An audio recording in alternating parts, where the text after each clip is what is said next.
The following story has been posted to the internet as a true tale. Whether you believe it or not is your choice. So I got the chance to visit my old high school buddy Danny shortly after I graduated college. I was going to stay a few days with him and his new wife, Carolyn, so I packed a few days' worth of clothes and drove to Shenandoah Valley in Virginia. I get there and it's hot as a motherfucker and just as humid. We say our hellos, introduces me to Carolyn, and we head inside to eat dinner. Carolyn seems nice, somewhat reserved but curious about me and my friendship with Danny as kids.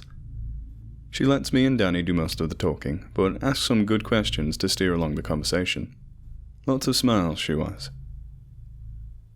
After dinner, she and Danny cleaned up and I got to spend some time getting acquainted with their dog. Truman.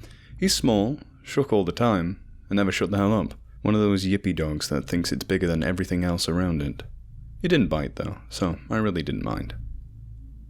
Once the table was clear, Carolyn leashed up Truman and took him out for a walk. Danny and I moved to the living room and caught up over the last few years. He had popped open a beer and was really enjoying the AC, as was I. We somewhat lost track of time, and Danny had noticed that it had grown dark out and Carolyn was usually back by now. He didn't seem too concerned, as sometimes she took Truman out the long way around the neighborhood. It's a small one and close to the edge of the state park, where there are a lot of hiking paths that lead off. Some circle around and back into the street, so it's a good way to get a nice walk in. We keep talking, and I realized nearly an hour had passed since she left. Danny kept eyeing the time on his phone and finally picks it up to text her. Even on the long walk, she's usually not out this long. Just as he hits send, the front door opens. Truman shoots through the door. He didn't make a damn sound as he sulked straight onto the couch and didn't come out. I can't see out the door from where I'm sitting, but I caught a slight whiff of something foul. I can't really describe it, but it was strong enough to leave the taste of copper in my mouth. The smell went away just as quick as it had come, and slowly, Carolyn steps into the house. She was slow and shuffling. There was a slight hunch to her, like she was worn out. And damn did she look it. Her knees had a slight gait to them as she walked in, leaving the door open behind her.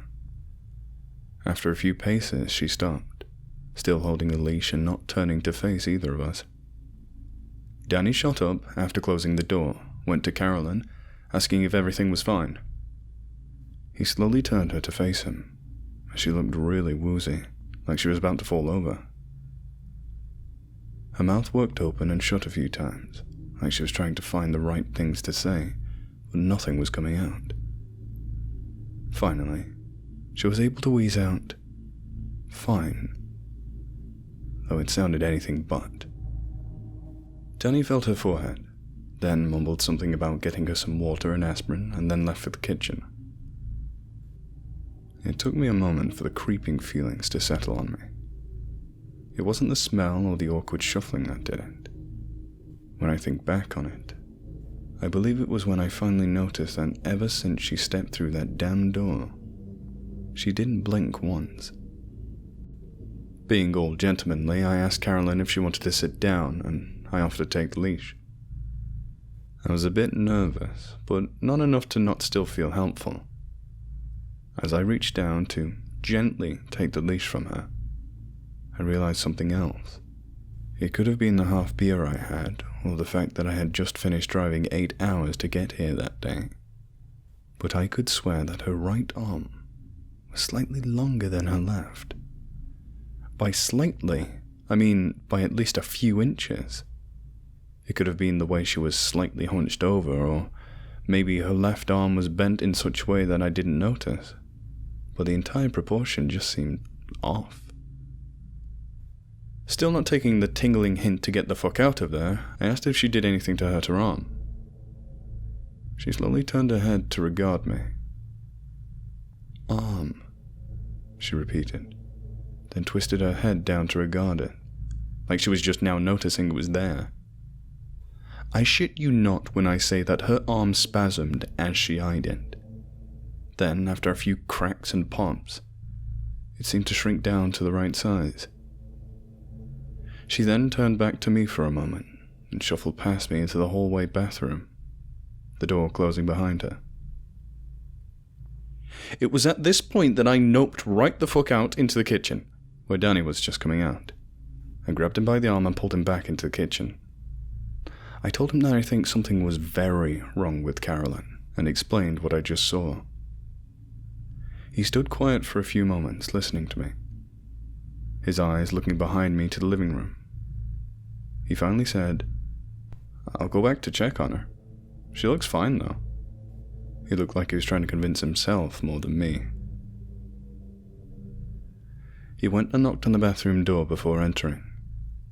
The door was closed behind him, and for a few minutes, I could only hear his muffled voice. I was still creeped the fuck out, but stood my ground, waiting to see if I needed to shift into full flight or full fight mode. Not long after, the door opened, and Danny stepped out with Carolyn not far behind him. He smiled at me and said, "It looks like she just got overwhelmed by the heat. I'm going to go ahead and take her up to bed. I'll be back down in a minute." I then looked to Carolyn, who was holding the water bottle that Danny had brought her. It was half gone, so it seemed to click with me that she could have just been dehydrated. But Jesus, that arm, I just can't unsee that shit. He helped her upstairs, and as they were climbing, I thought I could hear Carolyn rasp out, "Be back." I wanted to nope right back into my car and drive off, but that would instantly turn me into Mr. Shitty Friend, and social pressure finally won over instinctual fear. Frustrated, I sat down on the recliner and eyed Truman, still huddled under the couch. He hadn't made a single noise since getting home, and he looked scared shitless. I gently patted my knee to call him out, and he refused to budge. Well, fuck him, I tried. It was dark and quiet, and I didn't realize that I had calmed down enough to doze off. It took a really fucking weird sound from upstairs to wake me. It was quiet and muffled, but low enough to rumble my seat slightly. It was a repeated sound, and the only thing I can compare it to was a giant cat hawking a hairball. I'm not sure why I was stupid enough to do this. Probably the sense of duty among friends. But I got my ass out of that chair and slowly made my way upstairs. The guttural hawking noise didn't stop, and it was definitely coming from Danny and Carolyn's room. That foul stench was back and pretty damn potent. The combo of the smell and the noise was almost enough to empty my own guts. I reached the door, which was, of course, closed, and I was getting closer and closer to flipping the fuck out as I neared it. Why am I doing this? What the hell are you doing, dude? Get the fuck out, I thought to myself. But no, I didn't. Not for a few more minutes, anyway. I knocked on the door, hoping they were just doing some kind of kinky fucking that I didn't want to picture. The retching sound continued. I stood there, looking like an awkward dumbass for more than a minute before knocking again. This time asking, "Is everything alright in there?" More hawking and retching. The damn noise wasn't letting up. I steeled myself. In case my friend was in some real trouble, I wanted to know what to say to the cops when I called them. I reached for the doorknob and twisted it open. What I saw was all in the span of a few seconds, before I registered enough to decide to nope straight the hell out of the house and drive away. It looked like Carolyn, almost.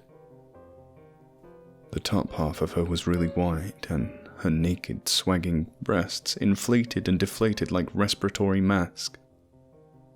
Not sure why my eyes caught sight of her breasts first, probably because I'm a guy, fuck it if I know. What should have caught my attention first were the two monstrosities poking out of her shoulder blades. Like an extra set of arms or some shit. Only somewhat bony and jointed like the limbs of a flesh-covered insect. They arced over her back, down onto her bed and in front of her. I then noticed her mouth. It was open wide, far wider than it should have been. Something was emerging from it, like a dark and wet sack of something. And her entire body was convulsing as the thing slid further out of her mouth. It was hanging over what I finally noticed was Danny. Her body was so wide that at first I didn't see him underneath her. Danny was quite dead, or unconscious with a shit ton of blood loss. Red was everywhere. The bed, the walls, the floor, it was especially all over Carolyn, though I doubt much, if any, was hers. Without stopping whatever the fuck ritual she was doing over her husband, she looked up. This was when I knelt downstairs, grabbed the keys on the counter, said fuck it to the bag of clothes I left upstairs, and drove the hell away. I'd like to say I called the police right then. I didn't. I drove for hours, constantly checking my rear view until I couldn't see straight, and then stopped at the next motel, bolted the doors, and slept with all the lights on. In the morning I called the authorities and placed an anonymous tip to have them check Danny's address. It was a week after since returning home that I googled their names. A small article appeared on the local news site that stated that he and Carolyn were missing from their residence. No sign of forced entry or any blood or struggle. The only puzzle was that their cars were both left parked in the garage. I can still hear that retching, feel the vibration in my chest. It makes me glad that I never gave Danny my new address.